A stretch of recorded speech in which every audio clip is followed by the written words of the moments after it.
Kalah telak tanpa balas. Yaps, timnas Indonesia U17 harus mengakui keunggulan Korea Utara dengan skor 6-0 tanpa balas pada laga lanjutan perempat final AFC Cup 2025. Secara kualitas, permainan anak-anak Garuda Muda jauh di bawah timnas Korea Utara U17.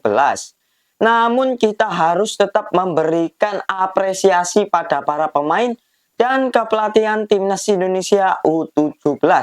Meskipun timnas gagal di perempat final, namun anak-anak Garuda sudah memastikan satu tiket Piala Dunia U17. Coba isi kolom komentar dengan saran kalian untuk timnas kita. Apakah yang harus dibenahi dan harus dievaluasi dari pertandingan tadi, guys? So, tetap dukung timnas Indonesia dan semoga terus berkembang dan menjadi lebih baik. Salam olahraga.